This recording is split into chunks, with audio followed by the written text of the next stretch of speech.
Good evening, YouTube. It's Hannah from Smaugish here with another video, and this one is kind of an experimentation because I want to talk more about this stuff this year on my channel, and that is my witchiness. So I am still a goth. I'm just trying, I like yellow, and I figured this was quite apt for this video. So yeah, basically a brief introduction to, I guess, my beliefs and my practices, show you some of the things I've got recently.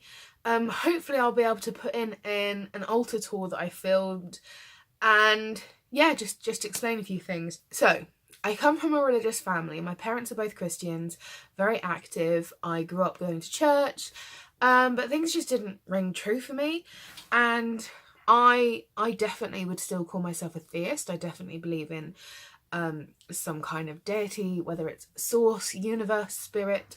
Currently I kind of think of it as spirit, and my personal beliefs is it manifests in different ways depending on what the person needs or believes or wants. And I remember since I was a child, that's always been my idea, my sort of like how I envisioned it, was something that would change its sort of appearance or what it was then, depending on the person. I also remember that, like, when I thought about heaven, it was a big escalator, and at the top there would be someone going, right, what religion were you? Yep, you're a good person, you go through that door. So that's always how I've envisioned things, and I've always been really drawn to like magical stuff and spiritual stuff and the paranormal and all of those kinds of things. So I did the phase that I think every pagan-y witchy person goes through, and I looked into Wicca and called myself a Wiccan for a while. I also kind of explored and researched some more left-hand path stuff like Luciferianism, and I read a lot about Buddhism at one point, and eventually I came across Asatru. Now, I wouldn't say that I was an Asatrua like purely, but that definitely is my main sort of spiritual side. And if you didn't know, Asatru is a German reconstructionalist faith. It's a form of heathenry, and they venerate the Aesir, which are the war gods of the Norse pantheon. And it's what most people, when they think about Norse gods, it's what most people would think. And also there's Vanatru, which are the Vanir, which are the fertility gods. So the Aesir are the war gods and the Vanir are the fertility gods. And then they kind of like had a treaty, and then they kind of intertwined. But yeah, the main three, or I should say four really, that I work with from the Norse pantheon is Freya, Odin, Thor and Loki. And I do a lot of stuff with Frigga and Tyr and Frey, but also other gods from other pantheons. So I guess the first thing I'll sort of just show you a little bit of is this is my current sort of grimoire journal, okay? And this was originally supposed to be like, so in Wicca you have your Book of Shadows, which is like where you write all your stuff. But I think this is going to be more like a journal, a tarot journal, a dream journal, write down things. Because I've kind of been researching recently, and I like the idea of using a binder. So I bought myself a new binder, little dividers that I'm going to put, different bits on so that I can put more things in here, like when I learn about new different things and information in here. So this is going to be more like my personal journal, and one of the things that I put in here, I've got my natal chart. But yeah, one of the things I put in here is the gods that I primarily work with. So it's Thor, Freya, Odin, Loki, Hela, and then Frigga, and that is from the Norse pantheon. I also do a lot of work with Hathor. I feel very connected to Hathor because of the Taurian thing. Isis, Anubis from and Bastet from the Egyptian pantheon. Then Hecate, Aphrodite from the Greek pantheon, and the Morrigan and Brigid from the Celtic Irish sort of pantheon. There are bound to be other deities that kind of pop their head up, but those are my main ones. Definitely the Norse pantheon is my kind of main port of call. Interesting, when I was doing this, the universe made me leave these, maybe skip these pages, so I reckon there's gonna be two more, at least two more, that are gonna pop into my life at some point. So yeah, and what else have I got in here? Then I've just got general information, like how to cast a circle, candle colours, information on me being a Taurian sun sign, moon phases, runes, palmistry, and a basic how to on sigil work. So like there's lots and lots of stuff in here. But as I said, I'm going to switch to the binder system. So before I talk about like my witchy stuff and my current practice and current hauls, I'm going to insert now a little tour of my a little tour I filmed of my altar space in my bedroom. This is quite old. I think it's from before Yule, so I think it's still decorated for Samhain or Halloween, so just bear that in mind. I need to actually put my Yule decorations away and change it up a bit for the coming year. I don't follow the full like the Wiccan Wheel of the Year.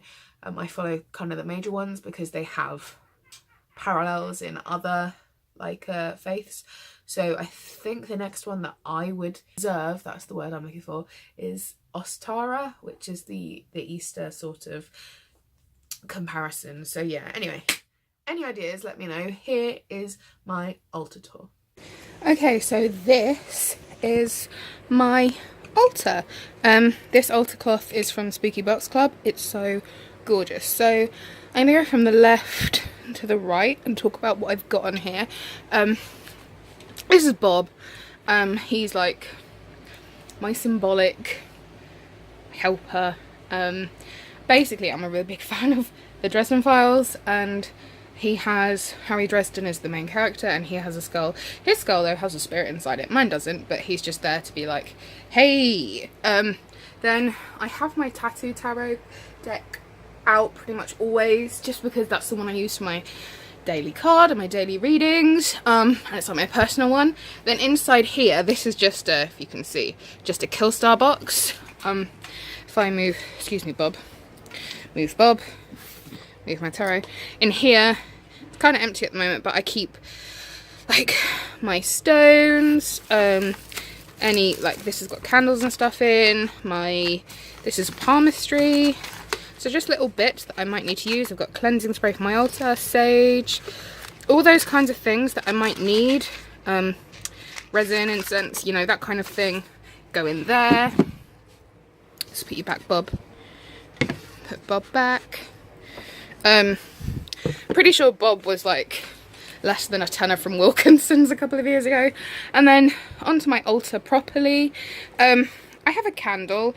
This is just a Yankee candle, but normally I use a witch's brew, but this is, I just light it anyway because I like candles and it helps me focus.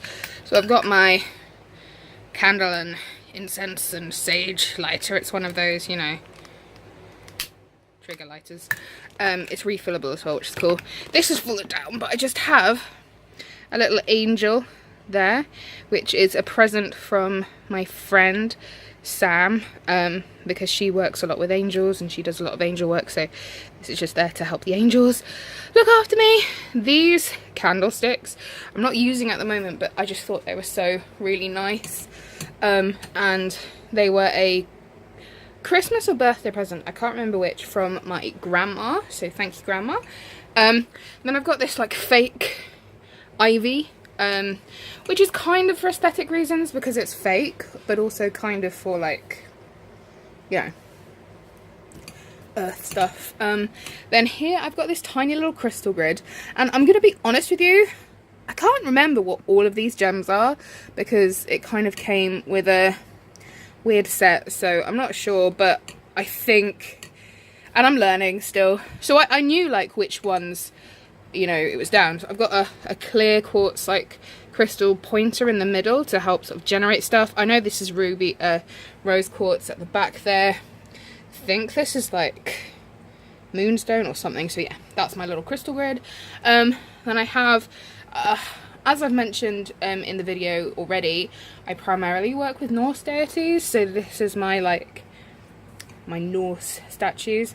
The three big ones, they're not only the main gods I also work with, because I also work with Freya, but I haven't got a big Freya. But this is kind of like, I kind of need these. So I have Loki and Odin, and I have Loki and Odin like together, because when you honor Odin, you should also honor Loki. They're a blood pact. And then Thor's my man. And I have 2 candles for balance. I probably won't ever light these candles, but they're there for balance. Then when I do my daily card reading, my tarot card, I prop it up there so it's like the focus of my altar to really like help me meditate on it. And then I have a candlestick, which I had this tiny little spell candle, which I can't really use properly because it's far too small. So I need to get some bigger candles or a smaller candlestick or something. At the back there, you can see it's kind of fallen over. That's some pink salt for using for like cleansing and, you know, other protection-y things. Then to signify that we're coming up to Samhain and that we're in autumn, I have this little glittery pumpkin. And then here I have like some beech nuts and conkers and acorns, which I did thank the trees. I didn't, obviously I picked them up off the ground, but I did thank the earth for them. And then in here, this is my little albacore shell with my smudge stick and some Palo Santo wood that I have used. And then here, this is weird, but she's not meant to be here. This is my teddy bear, Rosie, who I've had since I was 2. And I really feel that she has some kind of protection. Like, she used to be my protector. I used to not be able to go to sleep unless she was in my arms because I didn't feel safe. So I think having over 20 years of that kind of energy imbued in her, she is going to be a protector. So she's also there by my altar as another protector. And I think she channels my guardian spirits and stuff. So she's there for that reason. So yeah, that was my altar. And it's there at the foot of my bed, so I can always look at it. And yeah. So that was my altar space. For me personally, I have an altar both as a sort of religious act of devotion, but also as part of my practice. You'll see I have crystal grids and I have my incense and candles, and I put my daily tarot reading, and I have my statues, and I have my little box with all my working tools. So it's kind of like a multifunctional space for me. I don't think you need to have an altar if you're a witch or even a pagan or anything like that. You don't need it, but I always wanted an altar space. I've always had like a tiny little makeshift altar space, and when I redid my room and kind of thought, no, I'm gonna have this altar space, it's kind of just everything fell into place, and it's what I've always wanted to have in my room. So I'm really glad about that. Something that I am considering adding to my altar space actually is something to symbolize the 4 elements. I know what I want for each one, so I've just got to collect them all before I put them on there. So that should be quite good. Let's talk a bit about like recent things that I've got, and yeah, just general where I'm going to go from here. Something you will have seen on my altar space is I've got really into incense cones, and a really good sort of like catch-all incense. If you're not sure which one to go for, you don't really know about correspondences of herbs or incenses or whatever, Nag Champa is like one of the most sort of classic incenses, and it's got that really distinctive like incense smell. If someone talks about joss sticks or incense, it's probably probably the smell you think of. And it's just a really good, in my opinion, it's a really good kind of neutral, just catch-all incense, especially if you're just doing some meditation work or some basic spell work and you need something to help you get in the zone, then definitely Nag Champa. Something else that I think is really good, and I just got this on Amazon, is a big old box of Stamford brand incense cones, and you can get loads of like multi-boxes of incense on Amazon. And this one, please excuse how ratchet they are. It comes with 12 boxes of different incenses. A couple of them are duplicates, but that's okay. So in here there's 2 white musks, there's a violet, I've got opium, dragon's blood, lavender, cinnamon, vanilla, red rose, frankincense, myrrh, patchouli and sandalwood. So quite a good mix of sort of different things. And again, that's something that, yeah, I think it was about £6. It wasn't very expensive at all, and there's loads in there. So I think that's a really, really, really good buy. But like I said, you can find incense cones in lots of different places. And I just think, even when I'm sat in my room just chilling, I'll light some incense or light a scented candle, and it just kind of gets me into a really calm mode.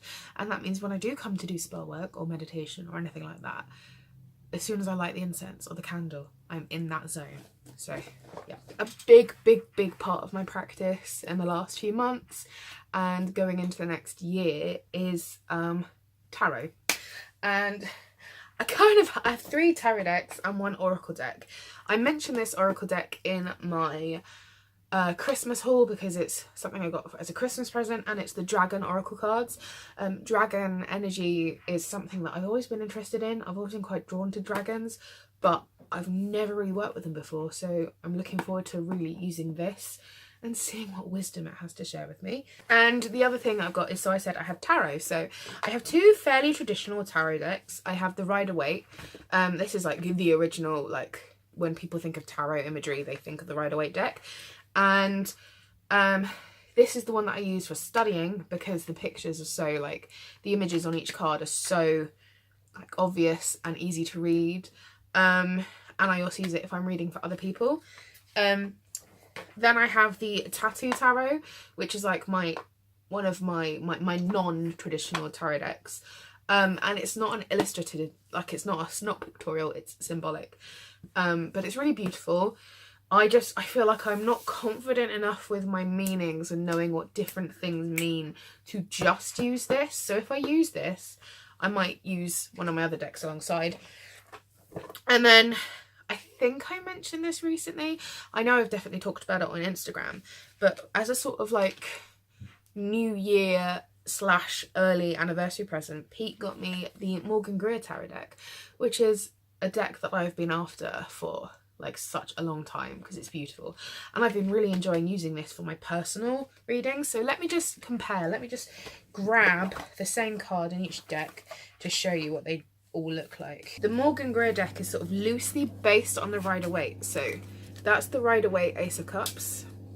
Okay, then we've got the Morgan Greer Ace of Cups, and then we've got the Tattoo Tarot Ace of Cups. Now the Ace and the Ace, the Court and the Major Arcana cards in the tarot deck are probably the most easy to read and the most similar, which I'll show you again. So we've got the Empress card, so that's Empress in Rider-Waite, then Empress in Morgan Greer, and then the Empress in the Tattoo Tarot. Another Major Arcana card. These are actually quite different in all of them. We've got Death, so that's Rider-Waite. Death, by the way, is not necessarily a negative card. It just means something is about to end, like a cycle is coming to an end, that kind of thing. So Death in the Morgan Greer, still got the same symbolism with the rose though, and then Death in the Tattoo Tarot. This is where the cards really kind of deviate a bit, and this is what makes the Tattoo Tarot, like a non-pictorial deck, slightly harder to read unless you really just know in like off the top of your head. So there's the Rider-Waite deck, 8 of Swords. So it's really, she's trapped, she doesn't know where to go, all those kind of things. Same kind of imagery on the Morgan Greer 8 of Swords, and then the Tattoo Tarot is literally just 8 swords. Anyway, so that's something that I'm really looking forward to using more in my practice this year, and sort of getting to know the cards more. I know the basic meanings of the cards, but I like to kind of intuitively look at the other cards that I've got in the spread and go with my sort of gut instinct, like what is jumping out at me, how do they relate to each other, and that kind of thing. So I'm looking forward to learning more about that. And a few other things I'm looking into. So this book I got from Waterstones, it's still got Waterstones receipt in it. And these 2 books, along with the incense and some crystals, I got from a shop called Aristia, which is in Southsea. And the crystals that I got, that's something else that I want to go into, which is why I got the crystal Bible from Waterstones, because I want to get understand more into crystals and how to use crystal grids and that kind of thing. So I know a little bit about it, but I want to know more. And I figured the crystal Bible was a good place to start. So the first one that I've really got into recently, and I want to know even more about it, is astrology and like natal charts. I'm not necessarily a believer in actual horoscopes, like horoscopes that tell you what your week's going to be or your month or your year or whatever, but I definitely believe in like natal charts, and I think there's got to be something, because I read like my full natal chart. We're talking about the sextiles and the moons and all the different house positions, and it was just like me.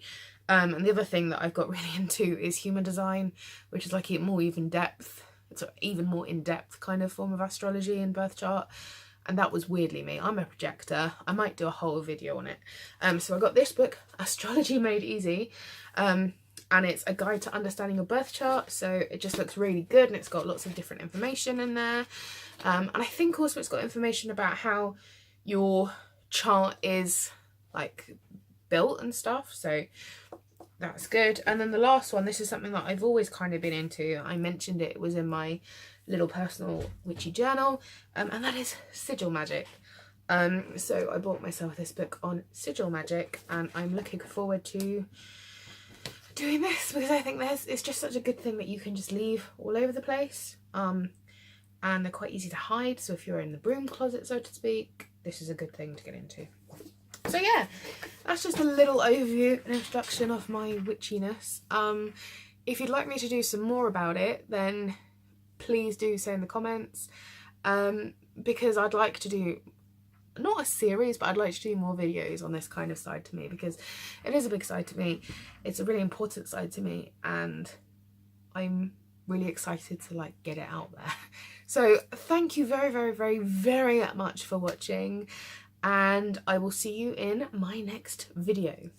Bye.